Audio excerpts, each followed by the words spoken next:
نسل کو پیغام ہے میرا، ہر حال میں تم صاحب کردار ہی رہنا۔ جب دین فروش بیچ رہے ہوں خدا کا دین، تم حق کا علم لے کے وفادار ہی رہنا۔ ہر بے ضمیر دشمن شبیر سے لڑ کر تم دار پہ بھی میثم تمار ہی رہنا۔ آنچ آئے نہ شبیر کے مقصد پہ ہمیشہ، سب کچھ نثار کرنے کو تیار ہی رہنا۔ بزدل نہیں بننا، نہ عقیدے کو بدلنا، جیسے بھی ہو حالات آزادار ہی رہنا۔ اعوذ باللہ من الشیطان اللعین الرجیم، بسم اللہ الرحمن الرحیم۔ الحمد للہ رب العالمین وبہ نستعین وهو المعين، والصلاة والسلام على سيد الأنبياء والمرسلين، سيدنا ونبينا وشفيع ذنوبنا وطبيب قلوبنا أبي القاسم محمد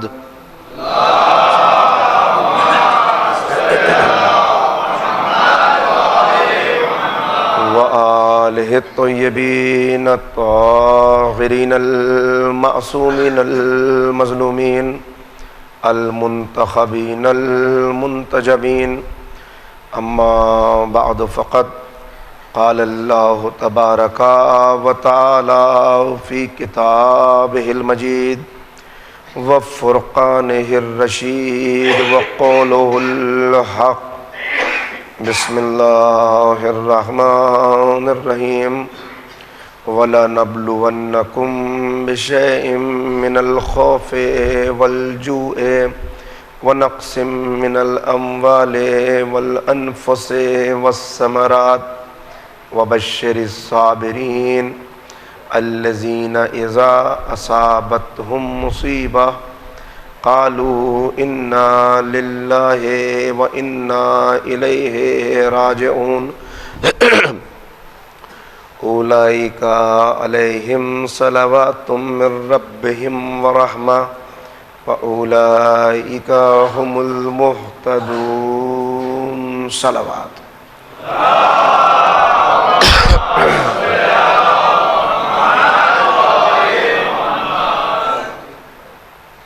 بزرگان محترم و نوجوانان عزیز، سال بھر کے بعد میں پھر آپ کی خدمت میں حاضر ہوں، اور اس سلسلہ مجالس کو خطاب کرنے کے لیے سورہ مبارکہ بقرہ کی 3 مسلسل آیات کی تلاوت کا شرف حاصل کیا ہے۔ ان آیات کو اکثر آپ حضرات تلاوت فرماتے ہیں اور ان کے پیغام کو بخوبی سمجھتے ہیں۔ ان آیات کے ضمن میں انشاءاللہ اس سال اس سلسلہ گفتگو میں ہم غور و فکر کریں گے کہ ایک کامیاب زندگی کیسے گزاریں۔ ہمارا موضوع رہے گا how to spend a successful life. آپ حضرات کو علم ہے، بزرگ ہم سے بہت بہتر جانتے ہیں، ان کے لیے ہم کیا عرض کر سکتے ہیں۔ وہ صرف یہاں مجالس میں موجود رہیں تو ان کی موجودگی ہی حوصلہ افزائی کا سبب رہتی ہے، اور بہت رہنمائی بھی ان سے حاصل ہوتی ہے۔ یہ میں نے ہمیشہ عرض کیا کہ یہ سرزمین، آپ کی یہ بستی میرے لیے درسگاہ کی حیثیت رکھتی ہے، اس لیے کہ جب ابتدائی دور سے تھا تب سے یہاں پر حاضری ہو رہی ہے اور بہت کچھ سیکھنے اور دیکھنے کا موقع ملا ہے۔ اصل گفتگو اور اصل خطاب ان قوم کے نوجوانوں اور ان بچوں سے ہے، اس لیے کہ یہ وہ پھول ہیں کہ جب یہ مہکیں گے تو پورا گلشن مہک جائے گا. لہذا اصل ان کو خوشبو عطا کرنی ہے، اصل ان پر محنت کرنی ہے. اور صرف ہم نہیں بلکہ ہر باپ ہر ماں اس بات کے اوپر مسلسل کوشش کرتا ہے کہ ہمارے یہ بچے کامیاب ہو جائیں. باپ کی ہڈیاں گھسی جا رہی ہیں کام کرتے کرتے، دن بھر محنت کرتا ہے، اس کے بعد بھی ہر وقت اس کے ذہن پر ایک فکر ہے کہ میرا بچہ ایک کامیاب انسان بن سکے. ماں ہر وقت گھلی جا رہی ہے اس فکر میں کہ ہمارے بچے ایسے پروان چڑھیں کہ انہیں ایک کامیاب زندگی مل جائے. مگر ایک کامیاب زندگی کیا ہے، اس پر انشاءاللہ ہم گفتگو کریں گے.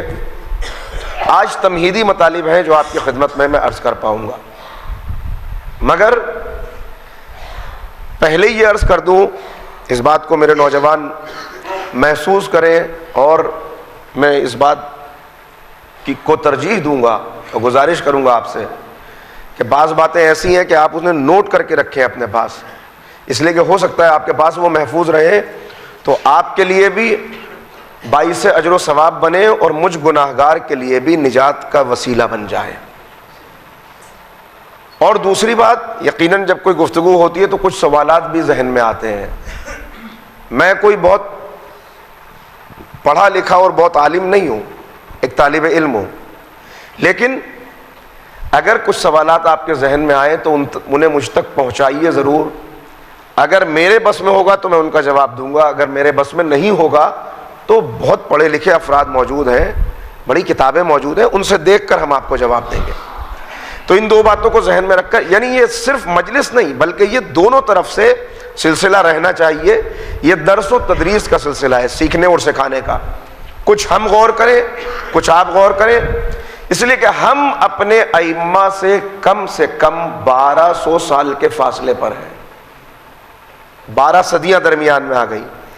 ان 12 صدیوں میں زمانے نے بڑے رخ بدلے، حالات بہت تبدیل ہوئے. 21ویں صدی کے اندر بہت سارے چیلنجز ہیں جن کا ہمیں سامنا ہے. ہم 21ویں صدی کے شیعہ ہیں. 21ویں صدی کے شیعوں کے اوپر کیا ذمہ داریاں ہیں، کیا چیلنجز ان کے سامنے ہیں، کن فتنوں کا انہیں سامنا کرنا ہے، کیا آج کے فتنے ہیں، کیا آج کے 20 سال 25 سال 50 سال کے بعد فتنے ہوں گے، کیا وہ فتنے ہیں جن سے ہم گزر چکے، کن آزمائشوں سے گزر کے ہم یہاں تک پہنچے ہیں، کن آزمائشوں کا اب ہمیں سامنا ہے. ان آزمائشوں سے مقابلہ کرنے کے لیے کیا ہمارے لٹریچر میں ہمارے ائمہ علیہ السلام نے ہمارے لیے کچھ چیزیں چھوڑی ہیں؟ اگر لاحیہ عمل چھوڑا ہے تو اسے ہم نے کتنا یاد رکھا ہے اور کتنا اسے یاد رکھنا ہے تاکہ ان فتنوں کا مقابلہ کر سکیں.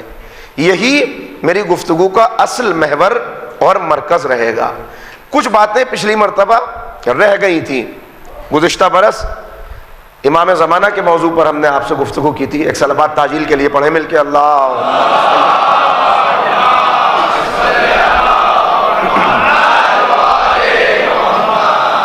تو اس وقت خاص طور پر، جیسا اگر مجھے صحیح یاد ہے تو جو آخری 2 تقاریر تھیں وہ بہت اہم تھیں، مگر اس میں بہرحال تنگی وقت دامن گیر رہی تو بہت ساری باتیں نہیں آ سکی تھیں. وہ فتنے جن سے میں اس وقت آپ کو واقف کرانا چاہتا تھا، انشاءاللہ وہ باتیں بھی آہستہ آہستہ آئیں گی. مرحلہ وار گفتگو ہوگی. ہم دیکھیں گے ہر موقع کے اوپر کہ کیسے ایک کامیاب زندگی گزارنا ہے. فی الحال ذرا سا اس پہ توجہ کرتے ہیں کہ زندگی کیا ہے اور کامیابی کیا ہے. میں نے عرض کیا والدین، بزرگ، ماں باپ، اساتذہ، معاشرے کے بڑے افراد، وہ سب اس بات کی کوشش کر رہے ہیں کہ آنے والی نسلوں کی زندگی کامیاب ہو. ہر ایک یہ کہتا ہے کہ بھئی ہماری تو گزر گئی جیسے ہم نے گزار لی، لیکن اب جو آنے والی نسلیں انہیں کامیاب زندگی نصیب ہو جائے. مگر کامیاب زندگی کا تصور کیا ہے؟ کامیابی کہتے کسے ہیں؟ زندگی کتنی ہے؟ پہلے اس کے اوپر غور کریں. تاکہ یہ پتہ چلے کہ واقعی کامیابی کیا ہے۔ دیکھیے سب سے پہلے زندگی کیا ہے؟ آپ دنیا والوں سے سوال کریں، آج بالکل تمہیدی گفتگو ہے، لہذا آہستہ آہستہ صرف یہ باتیں ذہن میں بیٹھ جائیں، تو پھر کل سے باقاعدہ طور پر مرحلہ وار گفتگو ہوگی، لیکن آج کی گفتگو بہت ہی اہم ہے، اس لیے کہ ساری آنے والی جتنی بھی تقاریر ہیں ان کی بنیاد مجھے آج فراہم کرنی ہے۔ تو ایک مرتبہ اور آپ آمادہ ہو گئے، ہم اس دعا کے ساتھ اپنی گفتگو کو شروع کرتے ہیں کہ بار الہ جو پیغام میں یہاں سے دوں اس پر سب سے پہلے مجھے عمل کرنے کی توفیق عنایت فرما، اور پھر جن نوجوانوں جن بزرگوں تک یہ بات پہنچے بار الہ ان کی زندگی میں بھی اس سے کچھ نہ کچھ نفع اور کچھ نہ کچھ مفید باتیں حاصل ہو جائے۔ اس دعا کی قبولیت کے لیے ایک مرتبہ صلوات پڑھیں تو آغاز کرتے ہیں۔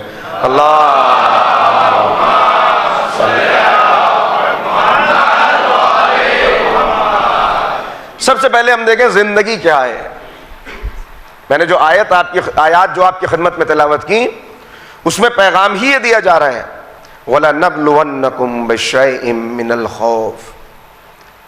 نبلونکم، نوجوان موجود ہے ذرا غور کریں اس کے اوپر، وَلَنَبْلُوَنَّكُمْ، ایک ساؤنڈ افیکٹ بھی ہے اس کے اندر، زور دیا جا رہا ہے کسی بات کے اوپر، یعنی لازمی طور پر یقینی طور پر تمہارا امتحان ہوگا۔ ایسا ہو ہی نہیں سکتا کہ تم مومن ہو، تمہیں دنیا میں بھیجا گیا ہو اور تمہارا امتحان نہ ہو۔ آزمائش لازماً تمہارے لیے ہے۔ کیسے آزمائش ہوگی؟ خوف کے ذریعے سے، پورا خوف نہیں، بشیء من الخوف، کچھ خوف کے ذریعے سے تمہیں آزمائیں گے، کچھ بھوک کے ذریعے سے تمہیں آزمائیں گے، کچھ پھلوں کی کمی کے ذریعے سے تمہیں آزمائیں گے، کچھ جان اور مال کے نقصانوں کے ذریعے سے تمہیں آزمائیں گے۔ اور اے پیغمبر خوشخبری سنا دیجئے انہیں جو ان آزمائشوں سے، زندگی کے ان امتحانوں سے ثابت قدم گزر جاتے ہیں، صبر اور استقامت کے ساتھ گزر جاتے ہیں، یعنی زبان پر شکوہ نہیں لاتے جو عام طور پر ہوتا ہے کہ جہاں ذرا سی آزمائش آئی بندے نے کہنا شروع کیا معبود میں ہی رہ گیا تھا امتحان دینے کے لیے، ساری آزمائشیں میرے لیے تھیں، ساری مصیبتوں نے میرا ہی گھر دیکھ رکھا ہے، جب دیکھیں ہم ہی آزمائش کے اندر مبتلا ہیں، پیسے کی کمی ہے تو ہمارے لیے دوسرے مسائل آتے ہیں تو ہمارے لیے، یہ نہیں کرتے، یہ رخ نہیں اپناتے، بلکہ وہ بندے جو ایسے امتحانوں پر ثابت قدم رہتے ہیں، جمے رہتے ہیں، ان کا طریقہ کیا ہے؟ الذین اذا اصابتہم مصیبہ قالوا، خبر سنا دیجئے ان کو کہ جب ان کے اوپر کوئی مصیبت آتی ہے تو وہ کیا کہتے ہیں؟ انا للہ و انا الیہ راجعون، ہم اللہ ہی کی طرف سے ہیں، اللہ ہی کے لیے ہیں اور اسی کی طرف ہماری واپسی ہے۔ یہی وہ، اب اس کے بعد بتایا جا رہا ہے کہ یہی وہ بندے ہیں، اولئک علیہم صلوات من ربہم ورحمہ، ان کے لیے سلامتی ہے، ان کے لیے رحمت ہے، اور یہی ہدایت یافتہ ہے، یعنی یہی کامیاب ہے۔ یہاں کامیابی بتائی گئی کہ کامیابی کیا ہے، کامیابی کیا قرآن نے کامیابی کا تصور دیا، کیا ائمہ طاہرین نے کامیابی کا تصور دیا، وہ آہستہ آہستہ میں آپ کی خدمت میں عرض کروں گا، لیکن اس وقت یہ بات ذہن میں رکھیں کہ بندہ دنیا میں آیا ہے تو آیا ہے امتحان کے لیے، اس کا امتحان لیا جائے گا۔ دوسری جگہ ارشاد ہوا، بتایا گیا ہے کہ کیسے واضح طور پر تمہیں آزمائشوں سے گزرنا ہے۔ الذی خلق الموت والحیات لیبلوکم ایکم احسن عملا، تمہیں یہ سلسلہ موت و حیات کیوں رکھا گیا؟ الذی خلق الموت والحیات، یہ موت اور حیات کا سلسلہ اس لیے ہے کہ تمہیں آزمایا جا سکے، تمہارا امتحان لیا جا سکے اور دیکھا جا سکے کہ تم میں بہترین عمل کرنے والا کون ہے۔ آزمائش ہر بشر کے لیے ہے، کامیابی ان آزمائشوں سے گزر جانا ہے۔ اب زندگی کی بات آئی کہ زندگی کیا ہے؟ دنیا والوں سے آپ پوچھیں کہ زندگی کیا ہے تو کہیں گے بھائی اس دنیا کے اندر آئے ہیں، یہ 60 70 80 سال کا جو عرصہ ملا ہے یہ زندگی ہے، سانسوں کی ڈور کٹ جائے گی، سلسلہ حیات ختم ہو جائے گا، روح اور بدن میں جدائی ہو جائے گی، بس اس کے بعد سارا سلسلہ ختم۔ لیکن ہمیں ہمارے ائمہ اور ہمارے اللہ نے جو پیغام دیا اس کے مطابق انسانی حیات کبھی نہ ختم ہونے والی حیات ہے. انسانی زندگی کبھی نہ ختم ہونے والی زندگی ہے. اس انسانی زندگی کے دو حصے ہیں. اس پوری زندگی میں سے جو پوری انسانی حیات ہے، ایک چھوٹا سا حصہ جدا کر لیا گیا، کاٹ لیا گیا، 60 70 80 سال کا حصہ، اور وہ ہمیں دے کر اس دنیا کے اندر، اس عالم رنگ و بو کے اندر بھیج دیا گیا. یہ حصہ یہاں پر گزرے گا تو اس کے بعد ایک دروازہ ہے جس سے گزر کر اس زندگی تک پہنچ جانا ہے جو کبھی ختم نہیں ہوگی. اس دروازے کا نام موت ہے. موت کے دروازے سے گزرو گے، کبھی نہ ختم ہونے والی زندگی انتظار میں ہے، جنت انتظار میں ہے، ساری نعمتیں انتظار میں ہیں. خاتمہ نہیں ہے موت. علامہ اقبال کہتے ہیں موت کو سمجھا ہے غافل، اختتام زندگی ہے یہ شام زندگی، صبح دوام زندگی. یہ اس زندگی کی شام ہے اور ہمیشہ باقی رہنے والی زندگی کی صبح ہے. جیسے ایک مسافر تھک جاتا ہے، موت کیا ہے؟ موت ایک ماندگی کا عرصہ ہے، یعنی آگے بڑھیں گے دم لے کر. تھک گیا انسان دن بھر تو اب رات میں سو گیا کہ اب صبح اٹھیں گے تو نئی شروعات کریں گے. ساری توانائیاں، طاقت جو ختم ہو گئی ہے، جتنے اب آپ تو سب سائنس کے طالب علم ہیں، کتنا جو ہے بریک ڈاؤن ہوتا ہے کہ صاحب سیلز اتنے ڈیمیج ہو گئے دن بھر کام کرنے کے اندر. یہ رات بھر کیا ہوتا ہے؟ یہ ریکوری ہوتی ہے. سب یہ سارے سیلز جتنا نقصان ہوا یہ سب، یعنی اس جسم کو بھی اگر دیکھا جائے تو یہ جسم بھی جو ہمارے پاس موجود ہے، آج کی سائنس یہ بتا رہی ہے کہ 12-13 سال کے عرصے میں پورا جسم تبدیل ہو جاتا ہے. سارے پرانے ٹیشوز ختم ہو کر نئے ٹیشوز اس کی جگہ پر آ جاتے ہیں. تو یہ جسم بھی بدلتا رہتا ہے. تھک گیا، رات میں آرام کیا، صبح اٹھے. بالکل اسی طرح جیسے یہ جسم بدلتا ہے، یہ موت ہے ایک رات کی طرح. سو گئے رات میں، صبح اٹھیں گے، اب نئی زندگی کا آغاز ہوگا. یہ ہے زندگی. اب اس زندگی کو کامیاب کرنا ہے تاکہ ناکامی نہ آ جائے. کامیابی کیا ہے؟ کل تک میں 10 لاکھ کے مکان میں رہتا تھا، آج 1 کروڑ کے مکان میں رہتا ہوں. یہ کامیابی ہے؟ ہاں، دنیا والوں کی نظر میں یہ بہت بڑی کامیابی ہے. کل تک میں دیہات کی زندگی گزارتا تھا، آج شہری زندگی گزار رہا ہوں. ایک ملک سے دوسرے ملک میں آ گیا، ترقی یافتہ ملک کے اندر مجھے رہائش مل گئی. یہ کامیابی ہے؟ ہاں، دنیا والوں کی نظر میں کامیابی ہے. یہ سب کامیابیاں ہیں. آپ جس سے بھی پوچھے بھائی کامیابی کی کیا ڈیفینیشن ہے، وہ کہے گا صاحب سارے زندگی کے وسائل بہترین انسان کو مل جائیں وہ کامیاب ہے. لیکن کیا واقعی یہ کامیابی ہے؟ دیکھیے، یہ بھی آسانی سے نہیں ملتا. دنیا کی چیزیں جن پر ہم غور کر رہے ہیں، یہ بھی انسان کو آسانی سے نہیں ملتی. اس کے لیے بھی بڑی محنت کرنی پڑتی ہے. دنیا بھی یوں حاصل نہیں ہوتی. راتوں کو انسان جاگتا ہے، دن بھر محنت کرتا ہے، پوری زندگی گزر جاتی ہے، تب جا کے کچھ ایسے دن آتے ہیں کہ جنہیں وہ کہتا ہے کہ اب اچھے دن آئے ہیں، اب مجھے کامیابی ملی ہے. یعنی یہ بھی آسانی سے نہیں ملتی. لیکن کیا یہی کامیابی ہے؟ کامیابی کیا ہے؟ اس کے لیے بہت ساری دلائل موجود ہیں جنہیں میں آہستہ آہستہ عرض کروں گا. لیکن اس وقت سرکار سید الشہداء حضرت امام حسین علیہ الصلوۃ والسلام کی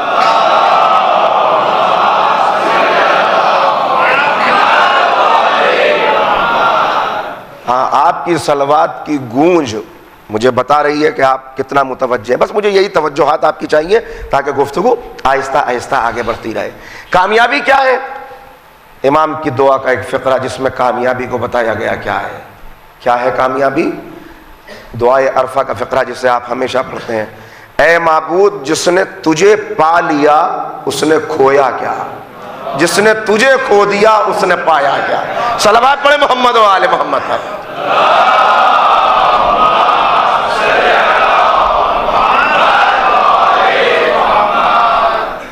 تو اب معلوم ہوا کہ اگر دنیا بھر کی دولت کا مالک بھی بن گیا، اگر بہترین وسائل بھی مل گئے، اگر سب سے بڑی کرسی اقتدار بھی مل گئی، مگر اللہ کو کھو دیا تو زندگی ناکامی کا شکار ہو گئی.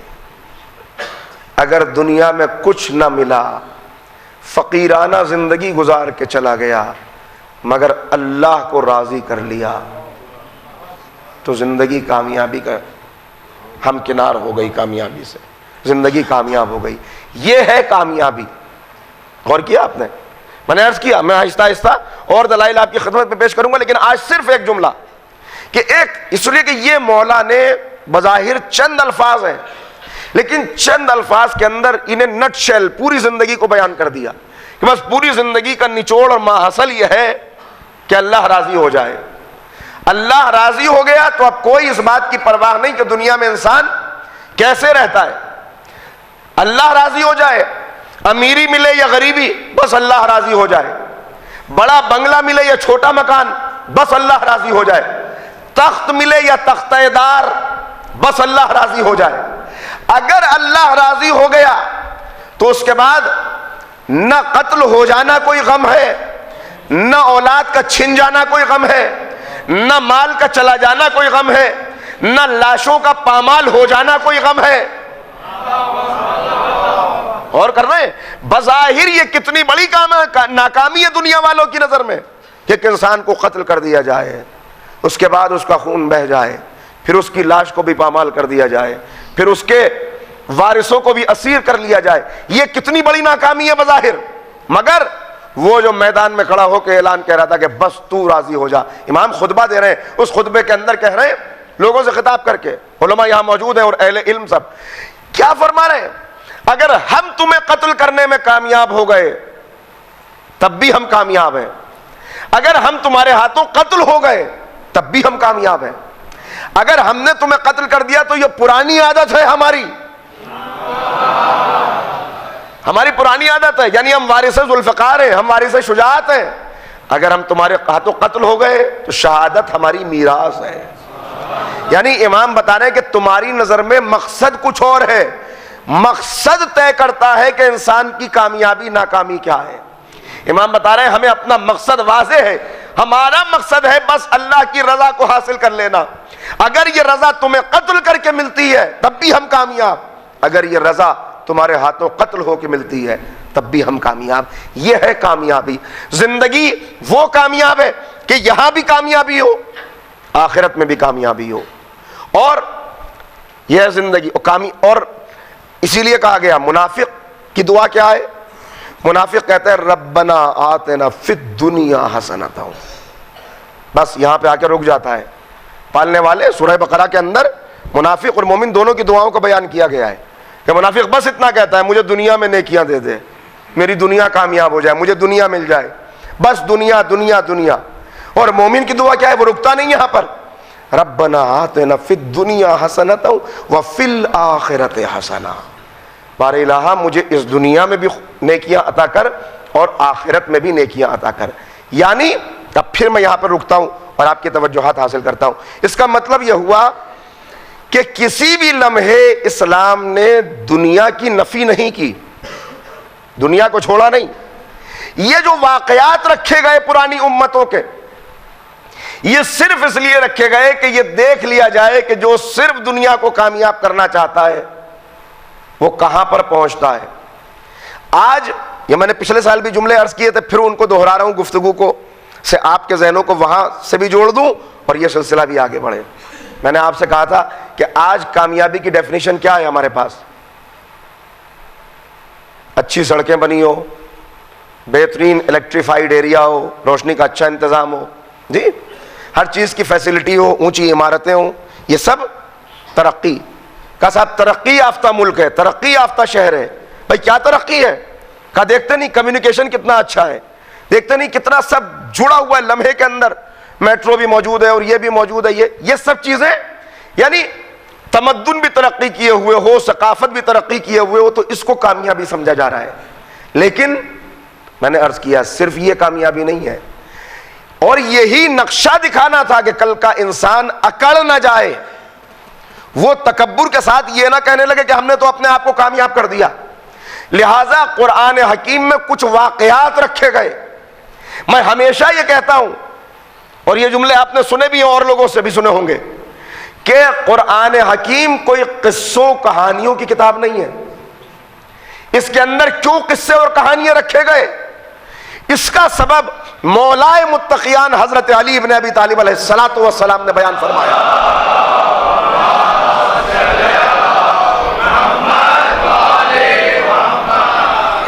مولا نے ایک خط لکھا ہے حارث حمدانی کو. حارث حمدانی کو جو خط لکھا ہے اس کے اندر میں اس کے 2-3 جملے اس کا مفہوم اپنے الفاظ میں عرض کرتا ہوں. امام فرما رہے ہیں اس کے اندر کہ یہ جو واقعات تم سنتے ہو, یہ جو قصے تم پڑھتے ہو, تم اس سے کیوں عبرت نہیں لیتے؟ کیوں اس سے سبق حاصل نہیں کرتے؟ کیا دیکھتے نہیں ہو کہ تمہارے بزرگ کہاں چلے گئے؟ کہاں ہیں وہ؟ اپنے آباء و اجداد, دوسری قومیں جو گزر گئیں, ان کو دیکھ کر درس کیوں نہیں حاصل کرتے؟ کیوں نہیں دیکھتے وہ کہاں گئے؟ ایک دوسری جگہ کے اوپر مولا فرماتے ہیں, یہ یہاں پہلے رکیے, یہاں ذرا غور کیجیے گا. یعنی امام نے ایک بات بتائی کہ تاریخ پڑھنے اور سننے کا فائدہ کیا ہے, واقعات پڑھنے اور سننے کا فائدہ کیا ہے. یہ قرآن کے اندر جو ہسٹری بیان کی گئی, یہ جو ہم اپنے ائمہ کی ہسٹری بیان کرتے ہیں, یہ جو ناکام اور کامیاب لوگوں کا تذکرہ کرتے ہیں, یہ جو کربلا میں 72 ایک طرف موجود تھے ان کا ذکر کرتے ہیں, یہ ہر ذکر اس لیے ہے کہ مولا فرما رہے وہاں اپنے آپ کو رکھ کر دیکھو. یعنی 21ویں صدی سے اپنے آپ کو اٹھاؤ, اور جب یہ واقعہ بیان ہو رہا ہو تو اپنے آپ سے سوال کرو کہ اس واقعے کے اندر میرا کردار مجھے کہاں لے جاتا ہے. توجہ فرمائی میں نے کیا عرض کیا؟ کیا واقعہ کربلا ہے, واقعہ اصحاب امیر المومنین ہے, صفین, جمل, یہ سارے واقعات, وہاں کیسے کیسے باوفا بھی موجود ہے اور کیسے کیسے افراد. یعنی یہ عجیب و غریب صورت ہے. اگر آپ دیکھیں کہ امیر المومنین کو چاہنے والے ملے تو ایسے چاہنے والے کہ وہ اپنی محبت میں کوئی جواب نہیں رکھتے, یعنی ان کے جیسی محبت پیش کرنا دوسرا ناممکن ہے, بہت مشکل ہے. اور جو دشمن ملے وہ ایسے بدترین دشمن کہ وہ دشمنی میں اپنی مثال نہیں رکھتے. یہ عجیب بات ہے کہ ایک ہی شخصیت ہے, ایک ہی کردار ہے, دوست ایسے دوست ہیں کہ ان دوستوں کا کوئی جواب نہیں, دشمن ایسے دشمن ہیں کہ تاریخ ان کی مثال نہیں لا سکتی. کیوں ایسا ہوا؟ یہ صرف اسی لیے کہ کچھ لوگوں نے سمجھ لیا تھا کہ کامیاب زندگی کیا ہے, اور کچھ لوگوں کی سمجھ میں آیا ہی نہیں کہ کامیابی کہتے کسے ہیں. تو جب ان واقعات کو ہم دہرائیں تو وہاں اپنے آپ کو رکھ کے دیکھیں کہ اگر میں یہاں ہوتا اس واقعے میں تو میرا کردار مجھے کہاں لے جاتا. میں بہت آسان سا نسخہ بتاتا ہوں. آج 1400 برس کے فاصلے پر ہیں ہم ہیں, اور ائمہ سے, آخری امام سے اپنا فاصلہ لگائیں تو 1200 سال بیٹھتا ہے. اس 1200 سال کے بعد ہم اپنے آپ سے سوال کریں کہ 1200 سال پہلے اگر ہم ہوتے اپنے امام کے دور میں جب غیبت نہیں تھی تب ہم کیا کرتے, اور 1400 سال پہلے اگر کربلا میں ہوتے تو ہمارا کردار کیا ہوتا. کیسے اندازہ لگا سکتے ہیں؟ ناکامی اور کامیابی کا صحیح فرق سمجھ کر. آج ہم ایک لائر ہیں, ایک انجینئر ہیں, ایک ڈاکٹر ہیں, ایک پائلٹ ہیں, سب کچھ ہے, مگر میں آپ سے سوال کرتا ہوں, آپ ایک لائر ہیں, آج کا لائر خود فیصلہ کر سکتا ہے ایک لمحے کے اندر کہ وہ اگر اس وقت ہوتا تو کہاں ہوتا. نسخہ میں بتاتا ہوں. اگر 10 لاکھ روپے کی فیس لے کر کسی قاتل کو بچانے کی کوشش کر رہا ہے تو فیصلہ کرے حسین کے ساتھ ہوتا یا ابن زیاد کے ساتھ ہوتا. اگر 2 لاکھ روپے لے کر ایک گواہ جھوٹی گواہی دے رہا ہے تو اپنے آپ سے سوال کر لے, میں کربلا میں حبیب ابن مظاہر کے ساتھ ہوتا یا عمر سعد کے ساتھ ہوتا. یہ ساری مثالیں یہ میں کیوں عرض کر رہا ہوں؟ اس لیے کہ امام کے جملے کی تشریح کر رہا ہوں کہ امام کہہ رہے ہیں جب واقعہ بیان کرو, جب ہسٹری پڑھو تو ہسٹری پڑھ کے نہ گزر جاؤ. اس لیے کہ سن کے ہم خوش ہو لیے اور گھر کو چلے گئے یہ کہتے ہوئے کہ آج ہم نے جو ہسٹری سنی, کیا کہنا صاحب, کیا مولا کی شجاعت ہم نے سنی. مولا کی شجاعت سن کے کون خوش نہیں ہوگا, لیکن مولا کی شجاعت کے ساتھ ان لوگوں کو دیکھنا ہے جو مولا کے ساتھ تھے. مولا کی دعوت پر کیسا لبیک انہوں نے کہا, لبیک کہا بھی یا نہیں کہا. امام جعفر صادق علیہ الصلوۃ والسلام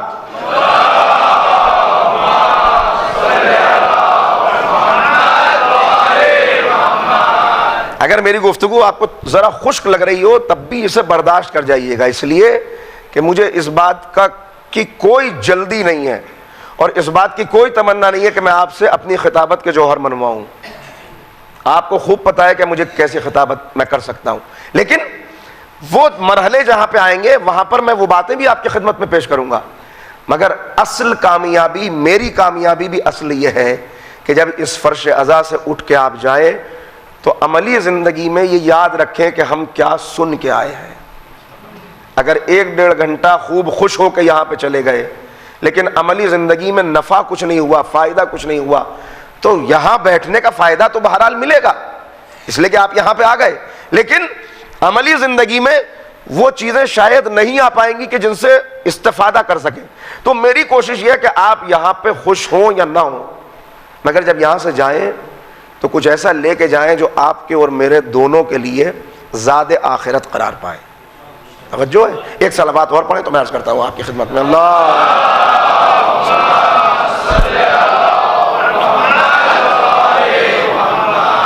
تو میں نے کہا یہ دیکھنا ہے ہمیں. مولا کی شجاعت اپنی جگہ, ان کی تلوار, ان کا انداز, ان کی خطابت, ان کی معجزاتی زندگی, ان کا مسئلوں کو حل کرنا, ان کا ٹھوکر سے مردہ زندہ کرنا, یہ سب اپنی جگہ کے اوپر ہے. لیکن میں یہ دیکھنا چاہتا ہوں اس وقت کہ اگر اس وقت میں مولا کے ساتھ ہوتا تو میرا کردار. اس لیے کہ معجزات تو وہ سب لوگ بھی دیکھ رہے تھے, مگر معجزات دیکھ کر بھی جب امام بلاتے تھے تو کیا کہتے تھے؟ مولا ابھی سردی بہت ہے, بعد میں چلیں گے. مولا ابھی گرمی بہت ہے. بنی اسرائیل کے واقعات رکھے گئے. جب موسیٰ کہتے تھے آؤ کھڑے ہو, تو کیا کہتے تھے؟ موسیٰ اپنے اللہ کو بلاؤ, تم اور اللہ مل کے جنگ کرو. جب خالی ہو جائے جگہ, جب فتح حاصل ہو جائے تو ہمیں بھول نہ جانا, رہنے کے لیے ہم آ جائیں گے. توجہ کر رہے ہیں؟ غور کر رہے ہیں؟ تو وہی یہاں پہ دوہرا رہے تھے, مولا ابھی سردی بہت ہے, مولا ابھی گرمی بہت ہے. امام نے تاسف کے لہجے میں, افسوس کرتے ہوئے, غم کے لہجے میں کہا. دیکھیے یہ وہ تھے جنہوں نے معجزات دیکھے تھے, جو فضائل جانتے تھے, مگر اس کے باوجود وہ سیرت نہیں پیدا کر پائے جو کامیاب زندگی عطا کر دے. انہوں نے کہا افسوس, حیف ہے اس پر جس کے ساتھی تم جیسے ہو. اور پھر کیا کہا؟ بڑا سخت جملہ کہا, بہت سخت جملہ, بہت سخت جملہ. حیف ہے اس پر جس کے ساتھی تم جیسے ہو. اگر میرا بس چلے تو تمہارے 10 دے کر دشمن کا 1 لے لوں.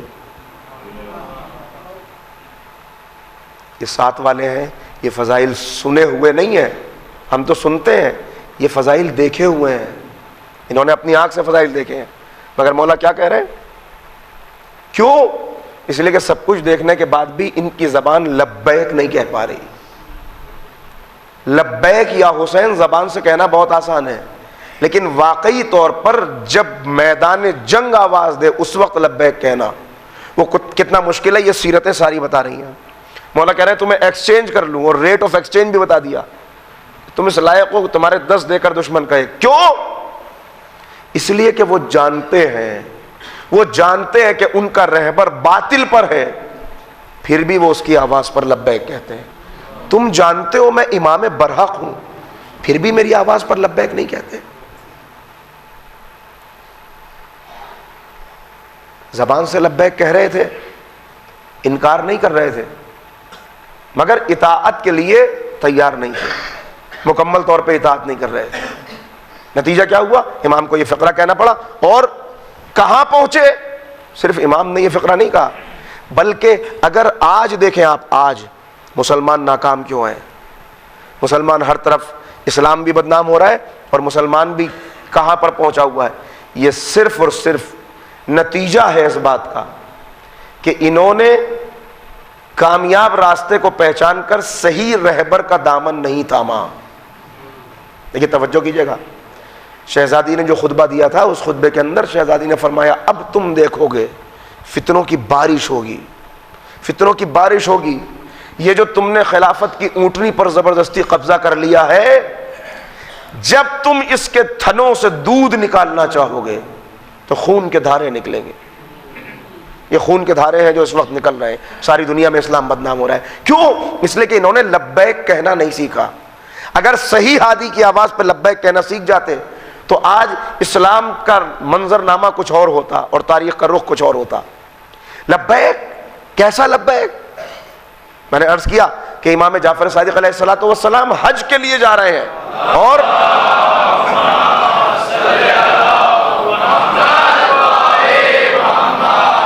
تلبیہ امام سب ہر ایک تلبیہ کہہ رہے ہیں, احرام پہن چکے ہیں سب لوگ, آغاز کہاں سے ہوتا ہے حج کا؟ آپ نے غسل کر لیا، اس کے بعد احرام پہن لیا، احرام کے بعد یہ تلبیہ نیت ہے، یہاں سے شروع ہوگا. سب تلبیہ کہہ رہے ہیں مگر امام روئے جا رہے ہیں، گریہ فرما رہے ہیں. ایک مرتبہ اصحاب نے کہا مولا سب لبیک کہہ رہے ہیں، لبیک اللہم لبیک کی صدائیں بلند ہیں، مولا تلبیہ کہیے، مولا لبیک کہیے. امام معصوم ہمیں درس دے رہے ہیں. ایک مرتبہ امام نے پلٹ کے کہا کیسے لبیک کہوں؟ رونے لگے. امام نے گریہ کرتے کرتے ہچکیاں بن گئیں. کہا لبیک کیسے کہوں؟ ڈرتا ہوں کہ میں لبیک کہوں وہاں سے لا لبیک کی صدا نہ آ جائے.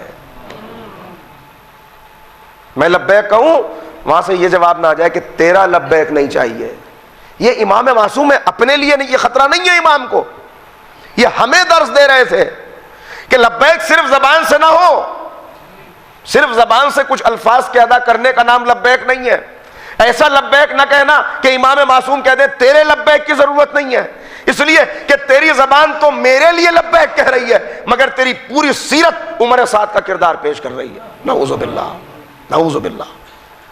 تو اس پر غور کرنا ہے کہ کامیاب سے. تو یہ جو واقعات رکھے گئے، ترقی، آج کی ترقی کیا ہے میں نے عرض کر دیا آپ کی خدمت میں.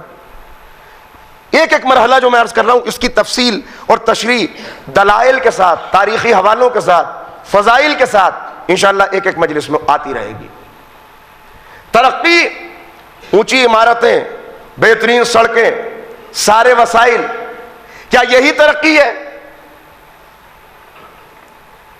یہ ترقی دنیا کی نظر میں ہو سکتی ہے مگر یہ کامیابی کی ضمانت نہیں ہے. یہ میں سچ عرض کر رہا ہوں آپ کی خدمت. قرآن حکیم میں واقعات رکھے گئے، ان واقعات کا انداز بھی الگ ہے. 1,24,000 انبیاء گزرے، سب کے واقعات نہیں ہیں، کچھ خاص نبیوں اور خاص قوموں کے واقعات. ان میں ایک قوم ہے قوم عاد. قوم عاد کی ترقی کا عالم کیا تھا؟ دیکھیے ترقی اور کامیابی یہ دونوں الگ الگ چیزیں ہیں، توجہ رکھیے گا اس کے اوپر، یہ بہت اہم بات ہے جو میں عرض کر رہا ہوں. ترقی اور کامیابی، ان دونوں کا رابطہ، کوئی رابطہ نہیں ہے ان کے اندر. اس لیے کہ کامیابی اگر صحیح کامیابی نہ ہو تو یہ ترقی ناکامی ہے، بدترین ناکامی. قوم عاد، الم تری کیف ربک بعاد، ذرا دیکھ تیرے رب نے عاد کے ساتھ کیا کیا. قوم عاد کے ساتھ، یہ قوم عاد کون تھی؟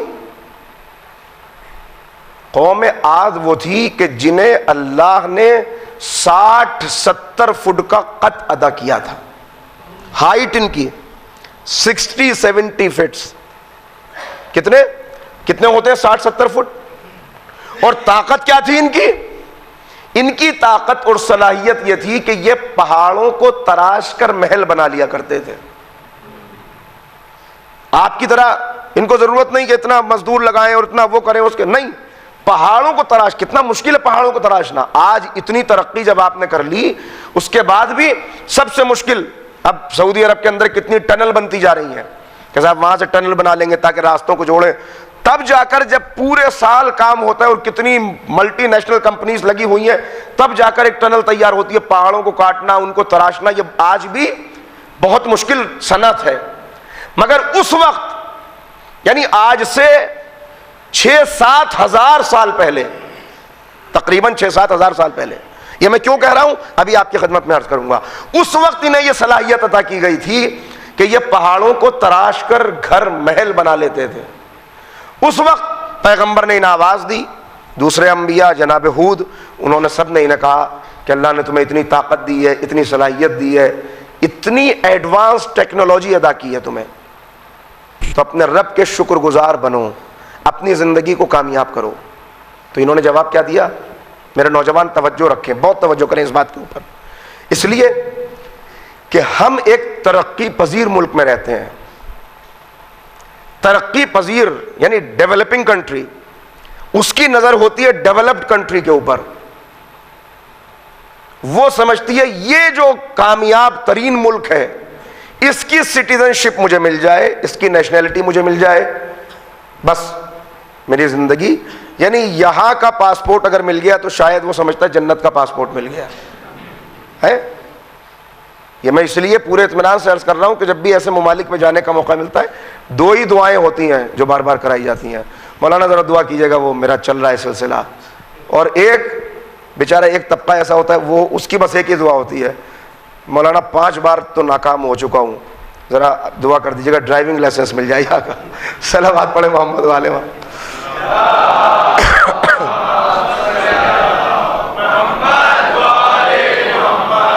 تو ہر ترقی پذیر، اس میں کوئی حرج بھی نہیں ہے، انسان اپنے سے بہتر کو دیکھتا ہے.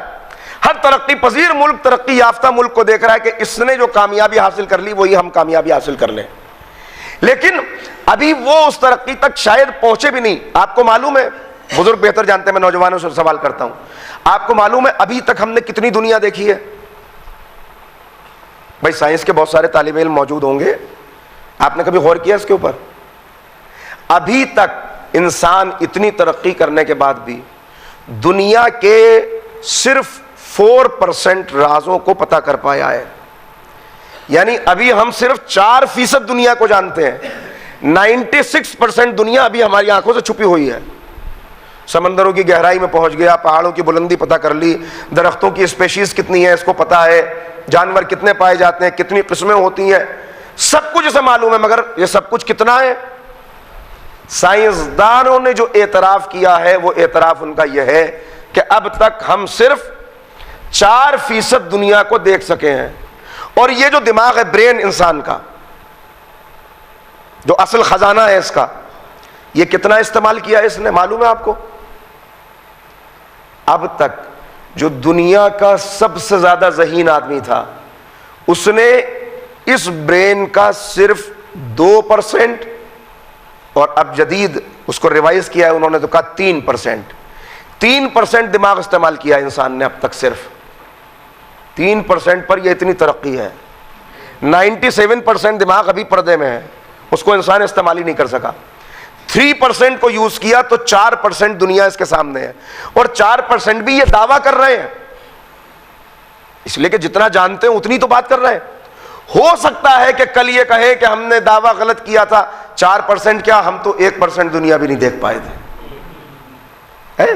اس پر یہ ترقی ہے، اتنی ترقی. مگر اس سے زیادہ ترقی موجود تھی اس وقت 6,000-7,000 سال پہلے، کہ جب یہ قوم عاد، جس کے پاس نہ ایسے آلات تھے، یہ پہاڑوں کو تراش کر پورا تمدن، قرآن حکیم نے خاص طور پہ ذکر کیا ہے کہ جب نبی نے انہیں دعوت دی تو انہوں نے کہا ہم اگر کامیاب نہیں ہیں تو کون کامیاب ہے؟ تم دیکھتے نہیں ہو ہمارے قد کیسے ہیں، ہمارا جسم کیسا ہے، ہماری طاقت کیسی ہے، ہمارے پاس صلاحیت کیسی ہے، کیسے ہم پہاڑوں کو ذرا سی دیر میں موم کی طرح پگھلا لیتے ہیں، کیسے ان کے اندر مکان تراش لیتے ہیں. تو نبیوں نے کہا کہ یہ کامیابی، یہ طاقت، یہ تمہیں اللہ نے دی ہے، اپنے رب کو پہچانو، اپنی زندگی کو کامیاب بناؤ. تو انہوں نے کیا جواب دیا؟ روز ڈراتے رہتے ہو کہ اگر نہیں پہچانو گے تو عذاب آئے گا، عذاب آئے گا. بلاؤ عذاب، دیکھیں کیسا ہوتا ہے عذاب. نتیجہ کیا ہوا؟ نتیجہ یہ ہوا کہ اللہ نے ان کے اوپر ایک سیاہ آندھی کو مسلط کر دیا.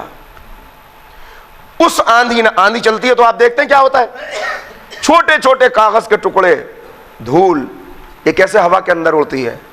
یہ 60-70 فٹ کے افراد جب اللہ نے سیاہ آندھی کو مسلط کیا تو زمین سے اڑ کر ہوا میں ایسے معلق ہو گئے کہ جیسے ایک تنکا، اور پھر کچھ دیر کے لیے ایسے ہی چھوڑ دیا گیا. فضا کے اندر ٹھہرے ہوئے ہیں، ہاتھ پیر ہوا میں مار رہے ہیں اور بے بس ہیں. اب انہیں اپنی حیثیت پتہ چل رہی کہ ہم آئے کیا ہے.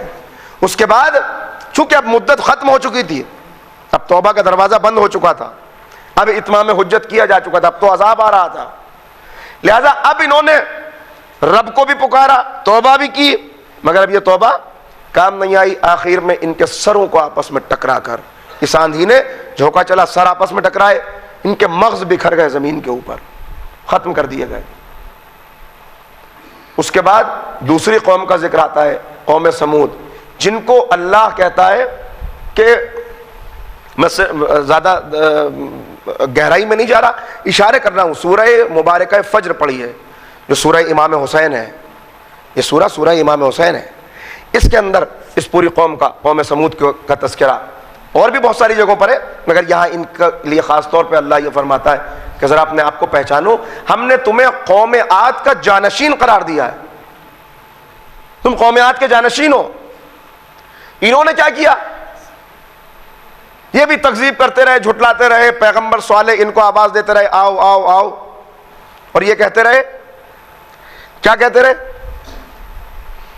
اچھا تم تو کل ہمارے ہی درمیان تھے، اٹھتے بیٹھتے کھاتے پیتے ہم جیسے ہو، اب تم کہہ رہے ہو کہ تم نبی بنا دیے گئے، چلو اگر تم نبی ہو تو اس میں سے ناقہ نکالو، اس پہاڑ کے اندر سے ناقہ نکالو، اور وہ نکلتے ہی بچہ دے، اور اس کے بعد یہ ہو یہ ہو یہ ہو، خیر سب چھوڑ دیجیے، نتیجہ کیا ہوا؟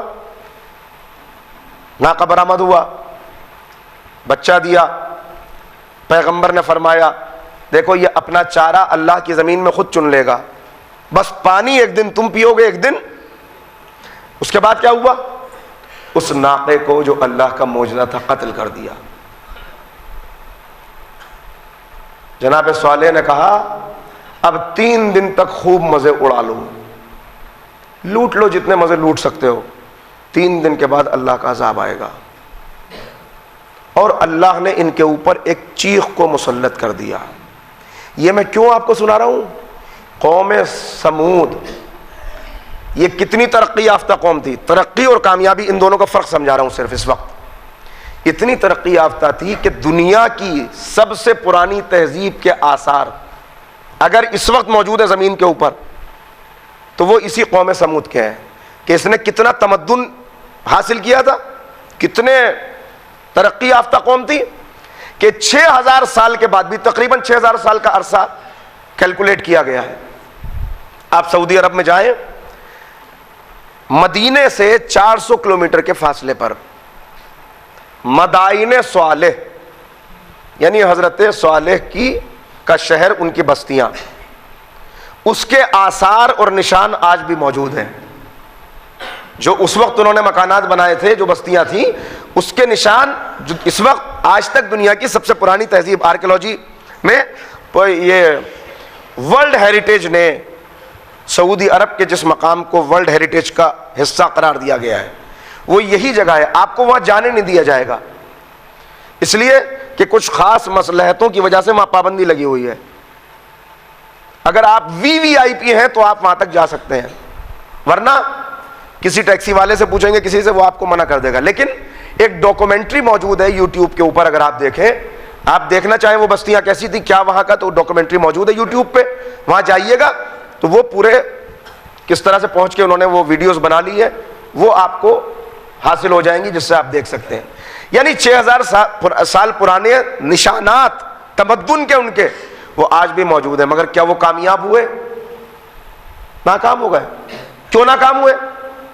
معجزہ بھی طلب کیا، اطاعت کا وعدہ بھی کیا، بیعت بھی کی، کہا ہم اپنے رب کے وفادار رہیں گے، مگر اس کے بعد نافرمانی کی، سرکشی کی، نتیجہ کیا ہوا؟ اللہ نے ان کے اوپر ایک چیخ کو مسلط کر دیا، اور اس چیخ کے نتیجے میں سب، آپ اسے آج کی زبان میں کہہ سکتے ہیں ایک دھماکہ ہوا۔ چیخ کیا؟ یعنی دھماکہ، ایک بلاسٹ، سب ختم ہو گئے اس کے نتیجے۔ یہ میں نے بس 2 مثالیں دی، اس کے بعد اب موقع نہیں ہوگا کہ میں پلٹوں، انشاءاللہ آگے بڑھتے چلیں گے۔ یہ کیا ہے؟ یہ تھی ترقی یافتہ قومیں، مگر کامیابی کا راستہ نہیں پہچانا، نتیجہ کیا ہوا؟ تباہ ہو گئی۔ تو اب کامیابی کے راستے کو پہچان کے کیسے آگے بڑھنا ہے، کیا کریں کامیابی کے لیے؟ دنیا چھوڑ کے آخرت کے لیے لگ جائیں صرف؟ شیخ عباس قمی نے امام موسیٰ کاظم علیہ السلام کی ایک حدیث نقل کی،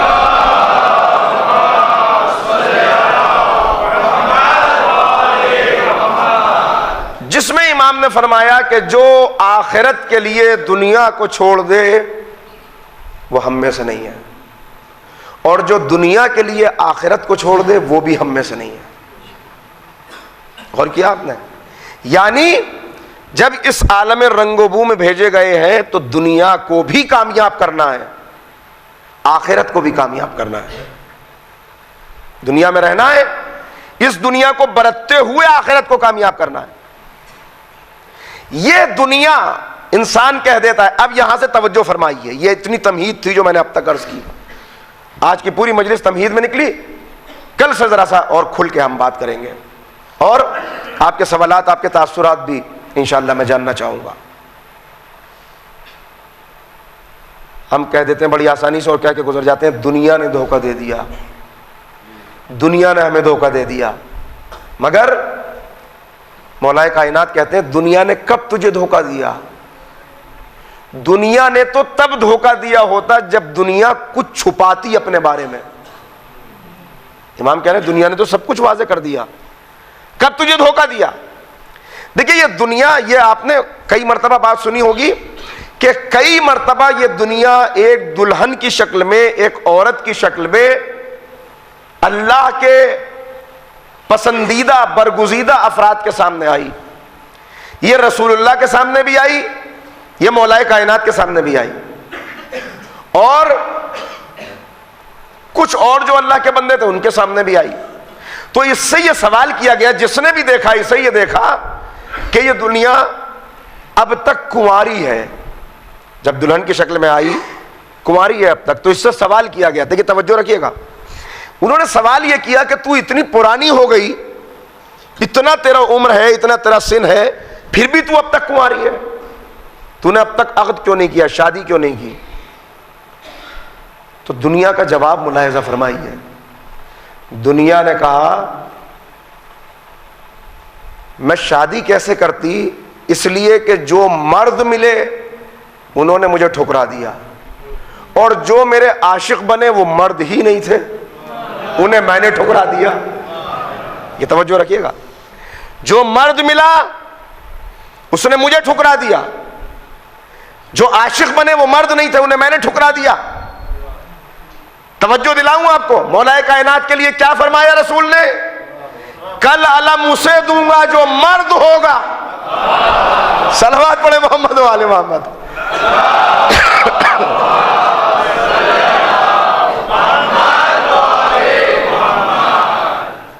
مرد ہوگا, یعنی باتیں واضح ہوئی کچھ بات.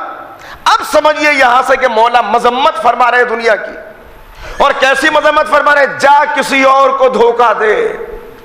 یہ مولا کا وہ خطبہ ہے, ابھی پڑھ نہیں رہا اسے, یہ مولا کی وہ گفتگو ہے, وہ دعا ہے, وہ مناجات ہے جسے میں انشاءاللہ کل یا پرسوں کسی دن آپ کی خدمت میں عرض کروں گا, کہ جسے دربار حاکم شام میں مولا کے قریبی دوست نے بیان کیا ہے کہ مولا کیا فرما رہے تھے اس رات.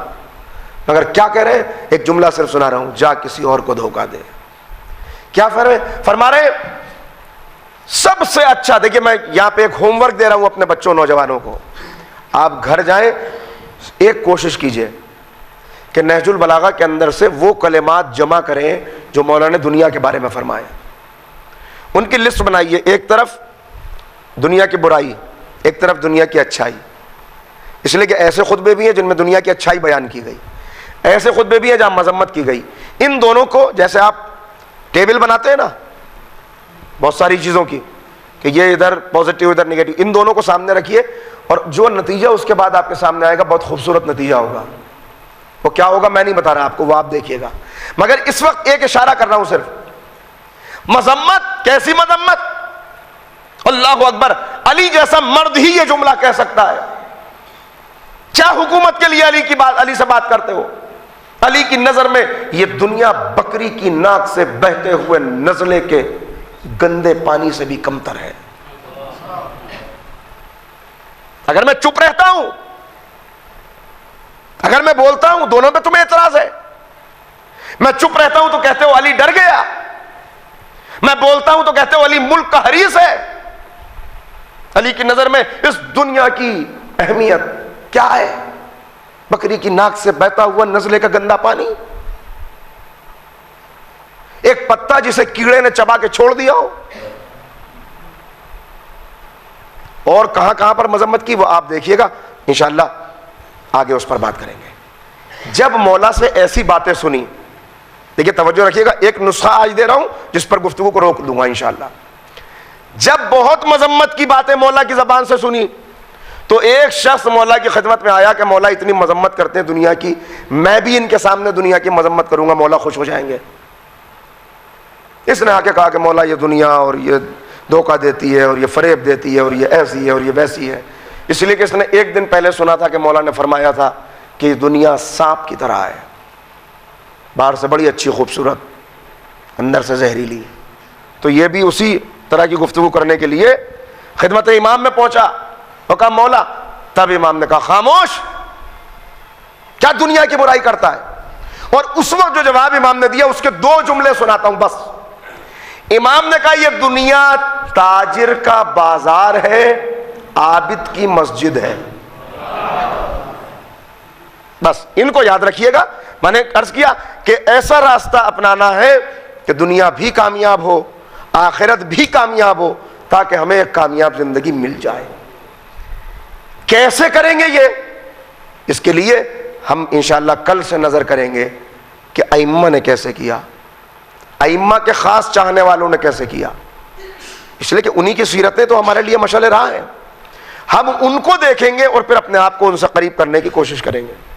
لیکن یہاں جو مولانا نے فرمایا، بس یہاں پہ گفتگو رک رہی ہے، کیا خوبصورت تشریح ہے۔ تاجر کے لیے بازار۔ آپ میں سے اکثر افراد ایسے ہیں جن کا سلسلہ تجارت ہے، جن کا تعلق بزنس سے ہے۔ اگر ایک بزنس مین، ایک تاجر اپنے سامان کو اپنے گھر میں رکھ کے بیٹھا رہے، اسے منافع حاصل ہوگا؟ منافع حاصل ہو ہی نہیں سکتا جب تک اس سامان کو لے کے بازار میں نہ آئے۔ بھائی سامان لے کے بازار میں آئے گا تبھی تو گراہک ملیں گے، گاہک ملیں گے، قیمت لگے گی، منافع حاصل ہوگا۔ گھر پہ رکھ کے بیٹھا رہے تو کیا ملے گا؟ تو امام فرما رہے ہیں تاجر کے لیے بازار ہے، یعنی یہ دنیا ہی وہ ہے کہ جس کو برت کر انسان اپنی زندگی کو کامیاب سے کامیاب بنا سکتا ہے۔ درجے اسی وقت بڑھتے ہیں جب اس دنیا میں آؤ۔ دنیا برتو گے نہیں تو درجے نہیں بڑھیں گے۔ درجات کیسے بڑھتے ہیں عرض کروں گا آپ کی خدمت میں۔ دوسرا کیا کہا؟ عابد کے لیے مسجد ہے، یعنی عابد عبادت کے ذریعے سے اپنے درجے بڑھائے گا۔ عبادت کہاں کرے گا؟ گھر پہ کرے تو کچھ اور ہے، مسجد میں آ کے کرے تو اس کا بازار، منڈی، ایسے بہت سارے الفاظ ہیں جو دنیا کے لیے استعمال کیے گئے۔ بازار میں مال بکتا ہے، دکانیں سجی ہوتی ہیں۔ پھر امام آگاہ کر رہے ہیں اور امام کے چاہنے والے پھر بتا رہے ہیں کہ دیکھو بازار ہے ضرور اور بازار میں آنا ہے، مگر یاد رکھنا اس بازار کے اندر ایک شیطان کی دکان بھی ہے۔ سب جگہ سے لین دین کرنا، شیطان کی دکان سے کوئی لین دین نہ کرنا۔ خطرہ کیا ہے اس میں؟ خطرہ یہ بتایا گیا کہ شیطان بہت اچھا سیلز مین ہے۔ یہ جب ایک مرتبہ دیکھ لیتا ہے کہ اس کے یہاں سے لین دین کیا جا رہا ہے تو یہ اس گاہک کے ایسا پیچھے پڑ جاتا ہے کہ اپنا سارا مال اسے بیچ کے دم لیتا ہے۔ لہذا بازار میں نکلنا ہے، شیطان کی دکان پر نظر رکھنی ہے۔ تشریح اس کی انشاءاللہ میں آئندہ کروں گا کہ کون سی دکان شیطان کی ہے اور کس بازار سے گزرتے ہوئے کہاں تک پہنچنا ہے۔ عزیزو، بس کوشش یہی ہونی چاہیے کہ جو زندگی ہمیں ملی ہے، یہ زندگی صرف اس لیے نہیں ہے کہ کھا لیں پی لیں اور موج اڑا کے یہاں سے چلے جائیں، جو کافروں کا نظریہ ہے۔ یہ زندگی اس لیے ہے کہ یہاں پر اپنے درجات کو بڑھا کے اس دنیا سے جائیں، اور جب جائیں تو پچھتاوے کا آنسو آنکھ میں نہ ہو، بلکہ جب روح قبض ہو رہی ہو تو دعا کریں کہ اس آنکھ میں غم حسین کا آنسو ہو۔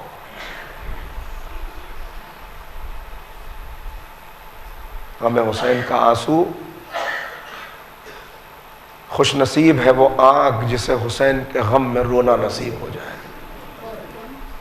خوش نصیب ہے وہ آنکھ۔ امام معصوم فرماتے کہ مومن کی آنکھ کیسی ہوتی ہے؟ 3 مرتبہ اگر اس کے سامنے میرے جد حسین کا نام آئے تو مومن کی آنکھ میں آنسو آئے بغیر نہیں رہ سکتا۔ اور اس کے بعد کہتے ہیں کہ اگر 3 مرتبہ نام حسین سنو اور رونا نہ آئے تو اس بات پر رو کہ مجھے رونا کیوں نہیں آ رہا،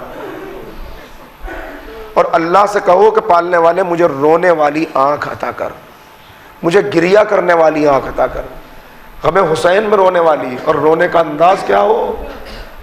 رونے کا انداز ایسا نہ ہو کہ انسان گھٹ گھٹ کے روئے، بلکہ امام فرماتے ہیں میرے جد پر ایسے رویا کرو۔ ابو بصیر رو رہے ہیں، واقعہ آپ نے سنا ہے نا، ابو بصیر رو رہے ہیں، گریہ کر رہے ہیں، مصائب چل رہے ہیں۔ ایک مرتبہ امام نے چہرہ اٹھایا، ابو بصیر رو نہیں رہے۔ ابو بصیر نے رومال دکھایا، پورا رومال آنسوؤں سے تر تھا، کہا مولا رو تو رہا ہوں، کہا ابو بصیر یوں گھٹ گھٹ کے نہ رو، بلکہ ایسے رو جیسے وہ ماں روتی ہے جس کا جوان بیٹا مر جائے۔ ایک اور جگہ فرمایا ایسے رو جیسے میری دادی فاطمہ، جیسے میری دادی میری جدہ ماجدہ گریہ کرتی ہے۔ کیسے گریہ کرتی ہیں فاطمہ کوئی نہیں جانتا، مگر ہاں اتنا ضرور آپ کی خدمت میں عرض کروں گا کہ جب بھی فرش عزا بچتی ہے شہزادی آ جاتی ہے، گریہ کرنے والوں کو دعائیں دے لے۔ اللہ اکبر۔ جو آنکھ، اللہ اس آنکھ کو آنسو عطا کرے، واقعی طور پہ اس آنسو کی کیا قیمت ہے آپ نے روایات میں برابر سنا ہے، مگر جو آنکھ، 2 آنکھیں میدان محشر میں نہیں روئیں گی، ہر آنکھ روئے گی مگر 2 آنکھیں نہیں روئیں گی، ایک خوف خدا میں رونے والی، ایک غم حسین میں رونے والی۔ یہ کیسا غم ہے غم حسین؟ لوگ ہم سے پوچھتے ہیں تم روتے کیوں ہو؟ میں کہتا ہوں ہم کیسے نہ روئیں، کیسے نہ گریہ کریں، اس لیے کہ صرف ظلم نہیں بلکہ کن ہستیوں کے اوپر ظلم ہوا۔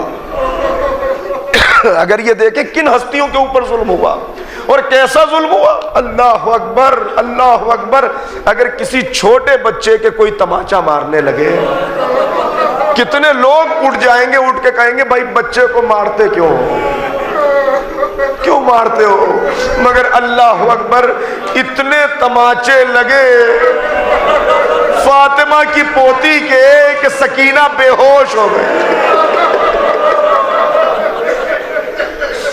میرا پڑھنا آسان ہے مگر ذرا اندازہ کیجئے تماچے لگنے سے بے ہوش ہو جائے، کتنے تماچے لگے ہوں گے۔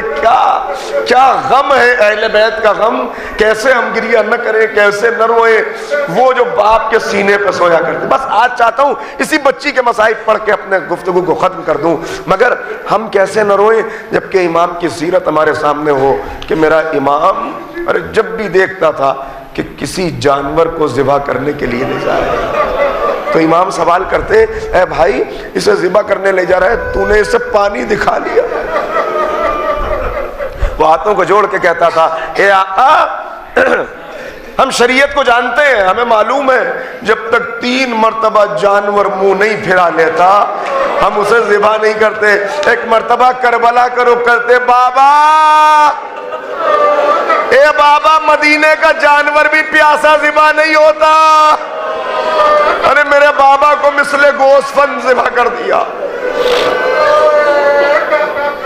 امام، چوتھے امام کی زبان پر بھی یہ فقرہ ہے، 5ویں امام کی زبان پر بھی یہ فقرہ ہے، میرے جد کو مثل گوسفند، مثل دمبا ذبح کر دیا گیا۔ 6 امام کی زبان پر بھی یہ فقرہ ہے، میرے جد کو مثل دمبا ذبح کر دیا گیا۔ میری سمجھ میں نہیں آیا کہ بار بار امام یہ جملہ دہراتے کیوں ہیں، مگر عزیزو جب میں نے تجزیہ کیا دل تڑپ گیا۔ کیا تجزیہ کیا عزیزو؟ جب بقرعید کا دن آتا ہے، جب عید قرباں کا دن آتا ہے، آپ دمبے کو ذبح کرتے ہیں، لوگ آتے ہیں دیکھتے ہیں چلے جاتے ہیں، کوئی نہیں پوچھتا کہ کیوں ذبح کر رہے ہو۔ اب سمجھے کہ امام کا درد کیا ہے۔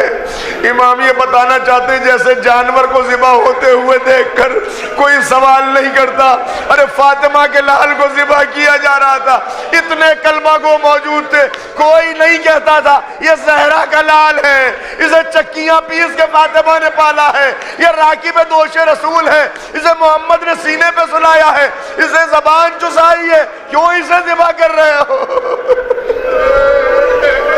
ایسے ذبح کر دیا گیا جیسے جانور کو. اور اس کے بعد اللہ اکبر, جب کوئی یتیم ہو جاتا ہے کتنے لوگ آگے بڑھ کے سینے سے لگاتے ہیں, مگر سکینہ کو یتیمی کی خبر یوں دی گئی کہ شمر نے آگے بڑھ کے بندے اتارے, ایسے بندے کہ کان زخمی ہو گئے.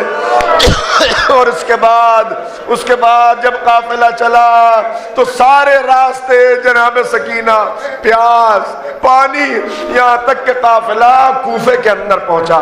بس سنیے گا, جب یہ قافلہ کوفے میں پہنچا سب بیویوں کو حکم ہے, سب کو حکم ہے, سارے گھر والوں کو حکم ہے کہ ساری عورتیں گھروں کی چھت پہ بیٹھ جائیں. وہاں پر ایک ضعیفہ رہتی ہے, اسے نہیں معلوم کہ کیا گزر گئی, اسے نہیں پتا, یہ بہت زمانے سے اپنے گھر سے نکلی بھی نہیں ہے. جب اس نے حکم حاکم سنا تو یہ بھی چھت کے اوپر آ گئی. جب چھت پہ آئی اس نے دیکھا عجیب قافلہ ہے, قافلہ گزر رہا ہے. بالکل اس کے چھت کے قریب ایک ناقہ کھڑا ہوا تھا جس کے اوپر ایک بی بی, ان کی گود میں ایک بچی بیٹھی ہوئی ہے. بچی کے اوپر اس کی نگاہ رک گئی, کانوں پہ خون جمع ہوا تھا, رخسار نیلے تھے, کرتے کا دامن لہو میں بھرا ہوا تھا. یہ اس بچی کو دیکھ رہی تھی کہ ایک مرتبہ بچی نے اپنی پھوپھی کا چہرہ دیکھ کے کہا, پھوپھی اماں بڑی پیاس لگی ہے. اس سے پہلے کہ یہ کچھ سوال کرتی, بچی کا یہ معصومیت کا لہجہ, تڑپ کے گئی, جا کے پانی لے کے آئی. ایک مرتبہ ہاتھ بڑھا کے کہا, بی بی اس بچی کو پانی پلا دو. سکینہ نے ہاتھ بڑھا کے پانی لیا. اس کے بعد پھوپھی کو دیکھا, پھوپھی نے اشارہ کیا, ہاں بیٹی پانی پی لو. بس پانی کا ظرف منہ سے لگانا چاہتی ہے کہ ایک مرتبہ اس ضعیفہ نے کہا, بچی پہلے پانی پی لے, اس کے بعد میرے لیے دعائیں کر دینا. ارے سن لیا آپ نے, یہ کوئی اور بچی ہوتی پانی پی لیتی, مگر ہاتھ وہیں پر رک گیا. کہا پہلے تم اپنی دعائیں بتا دو, میں بعد میں پانی پیوں گی. کہا بچی میری دعا تو ایک تھی, مگر اب تجھے دیکھ کر ایک دعا اور دل میں پیدا ہو گئی. کہا کیا؟ کہا پہلے تو یہ دعا کر جیسے تو یتیم ہوئی ایسے میرے بچے یتیم نہ ہو. میں نے سنا ہے یتیموں کی دعا قبول ہوتی ہے. سکینہ نے للے للے ہاتھ اٹھائے, بار الہ میرے بابا کا واسطہ, میرے چچا کا واسطہ, میرے بھائی اکبر کا واسطہ, میرے ننے اصغر کا واسطہ, اس کے بچے یہ ایسی یتیمی سے محفوظ رہے کہ جیسے عالم میں یتیم ہوئی. اللہ اکبر. کبھی بھی ایک دعا اور ہے. کہ کیا دعا؟ کہ پانی پی لے پھر دعا کر دینا کہ مجھے مدینے جانا نصیب ہو.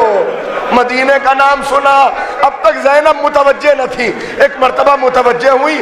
کبھی بھی مدینے جا کے کیا کرے گی؟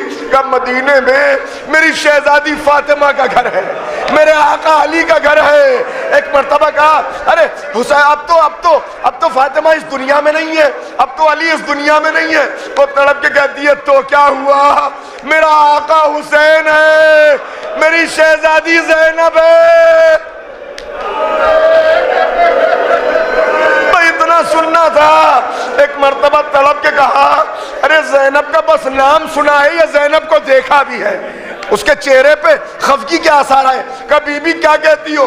ارے اس گود میں کھلایا ہے, اپنی شہزادی کی خدمت کی ہے, میں اسی لیے تو زندہ ہوں کہ ایک مرتبہ اور زینب کو دیکھ لوں. بھائی اتنا سننا تھا. ایک مرتبہ اپنا چہرہ گھمایا, چہرے سے بالوں کو ہٹایا, اے ام حبیبہ تو نے کہاں پہچانا میں زینب ہوں؟ وہ نو کے سنا پر سر حسین. عزیزو ختم ہو گئی گفتگو. بس جیسا یہ سنا, ایک سوال کیا ام حبیبہ نے جس پر میں گفتگو کو روکتا ہوں. یہ سنا, ایک مرتبہ لرزہ طاری ہو گیا اور تڑپ کے پوچھا, اے شہزادی اتنا بتائیے یہ سب کیا ہو گیا؟ ارے عباس کہاں چلے گئے, عباس کہاں چلے گئے؟ تڑپ گئی زینب کا وہ ناقے کی گردن میں, وہ گھوڑے کی گردن میں جو سر ہے, وہ میرا غازی, میرا شیر, میرے بابا کی نشانی, میرا غیرت دار بھیا عباس.